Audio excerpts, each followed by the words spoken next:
Good morning, everyone. I wanted to put out a quick video this morning about the Enneagram and relationships. I was just having a conversation with someone yesterday about the impact that the Enneagram has had on my marriage.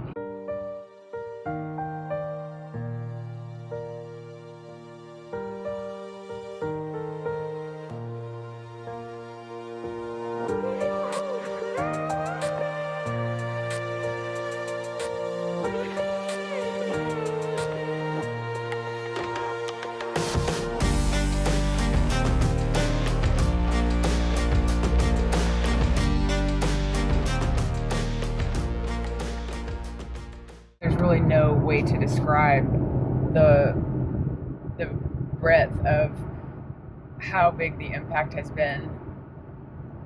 And in the beginning, I was the one who was doing the work and looking into and studying the Enneagram, and I was doing it for myself, for my own personal growth, and I began to see how impactful it was to me personally, and then started understanding what personality my husband was, and actually asked him to look in, at the different Enneagram types and type himself, so that I would be able to communicate better with him and kind of know how to be in the relationship and be a better partner.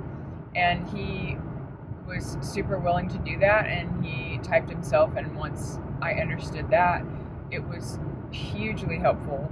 And for those of you who are in a relationship with someone who's not interested in that type of thing at all, that's okay too, because once you've read enough about the different types, you'll start to be able to recognize other people's behaviors and what type they fit in. And what that allows you to do is to be able to, it's not about labeling a person and saying, oh, okay, well, they're that, so this is what they're going to do, and that's just the deal. It's really about, first, self-awareness and understanding yourself better and your patterns and how you react in situations based on your patterns, and then learning to modify those behaviors based on bringing your healthy adult to the conversation, as opposed to your child kind of being in charge. And what I mean by that is, in the last video, I talked about the inner child and how it associates with the Enneagram and what that means. And so those of us who are doing personal work are able to see our patterns and take a step back and look at it from a global perspective and start to change our behaviors based on our awareness. And those who are not aware are going through life with their child in charge.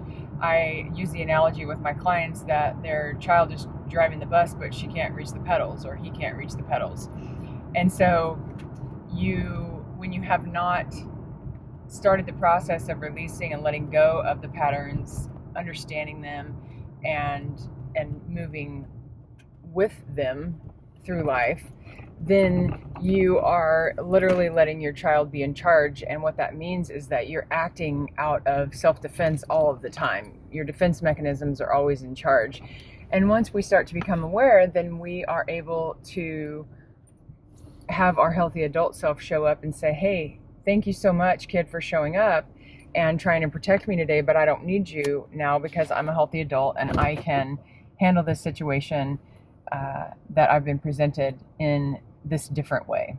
And so when you bring that into a relationship, you both start bringing your healthy adult to the conversation, and you're not having a reactive experience all the time anymore. You do some, because we all have our moments, but in the big picture, in the big scheme of things, you are able to have conversations about things and recognize where each other are coming from and how to present yourself in those situations, when to talk about something, when not to talk about it, how to bring it up, how to broach the subject, those sorts of things.